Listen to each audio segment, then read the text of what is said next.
Chaque jour dans La France Bouge, on découvre l'histoire d'une entreprise. Aujourd'hui, il s'agit d'une association. Elle est née d'un drame, mais de ce drame est né quelque chose de grand. Bonjour Nora Tiran-Freis. Bonjour. Vous êtes la fondatrice de l'association Marion la main tendue, une association que vous avez créée en 2014, après le suicide de votre fille en 2013. Elle est devenue la première association nationale sur le sujet. Juste après l'émission, vous retournez au ministère. Une enquête de victimation. Voilà, vous êtes extrêmement impliquée. Et votre objectif, c'est de venir en aide aux enfants, aux adolescents victimes de harcèlement scolaire. Concrètement, vous agissez comment ? Alors concrètement, j'agis, par exemple, Sarah El Haïry parlait du programme phare. Moi, je suis membre du comité d'experts auprès du ministère de l'Éducation nationale. Donc, j'ai participé pendant 2 ans à l'expérimentation.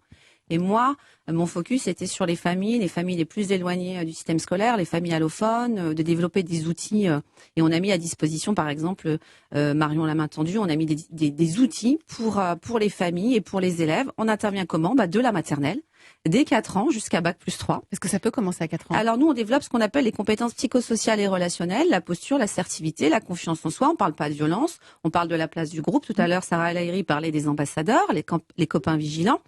Avec la généralisation, c'est 10 élèves ambassadeurs, c'est le développement des équipes ressources, c'est un vrai programme phare. Je tiens à dire quand même, parce qu'il y a eu un travail colossal, on parle souvent de la Finlande, etc., mais le programme phare, c'est quand même le seul programme en Europe qui est gratuit, qui sera dans toutes les écoles. Il faut le dire, et il faut le dire, je le dis, j'ai fiers de nous. Et bravo au comité d'experts.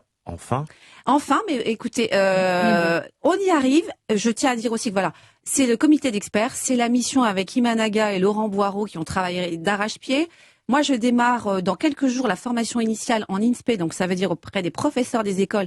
Jean-Michel Blanquer a pris le pari d'accepter. Les profs. Alors nous, on est sur le terrain. Alors juste pour vous répondre, comment on fait ? On fait comment ? Nous, on est existentialiste. Comme on va tout le temps sur le terrain et qu'on a une structure qui reçoit des familles et qu'on a une approche complètement globale, c'est-à-dire qu'on soulève les institutions en disant les politiques publiques doivent changer. Moi, j'ai été reçue avec mon équipe le 4 novembre par le président de la République. Je lui ai remis les dispositions qu'on imaginait, un secrétariat d'État dédié, des moyens. Un secrétariat dédié au harcèlement. Mais bien sûr.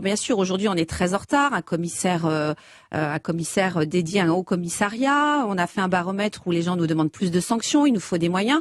On a imaginé, c'est très simple, 30 centimes par élève et par an. C'est-à-dire 12 millions d'élèves, 4 millions d'euros par an. On ouvre 12 à 15 maisons de Marion sur tout le territoire. Parce que vous en avez déjà une en banlieue parisienne, à Orsay, je crois, c'est ça ? Ouais, grâce au soutien de la Marion. Alors, la maison de Marion, c'est une structure qui n'existe pas.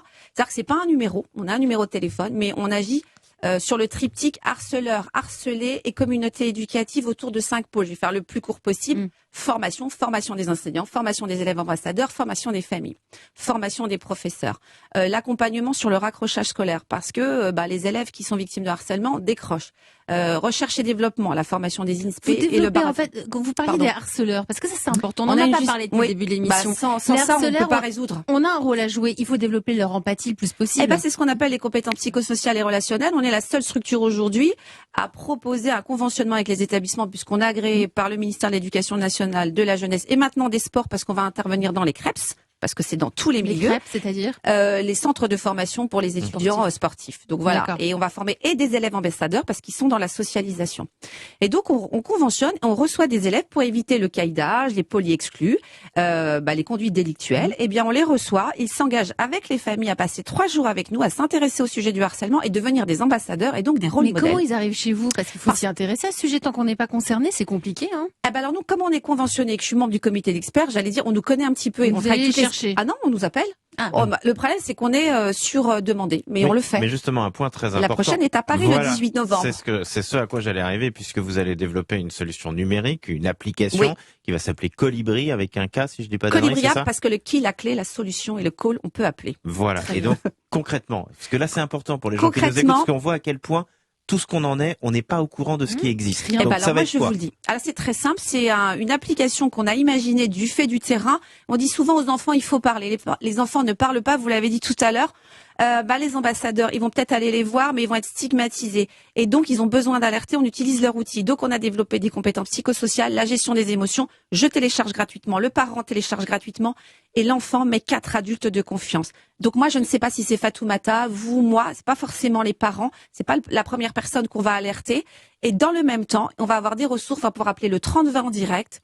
Ce sera gratuit. Ce sera gratuit et c'est le 18 novembre. Ce sera sur les plateformes et derrière, ce sera associé à terme à l'assurance Colibri. À partir du 18 novembre, rappelez-nous. Colibri App. K. Kolibri, parce qu'on peut tous agir et à chacun sa part. Et c'est présenté, on l'espère, demain avec le ministère des Enquêtes de Victimation.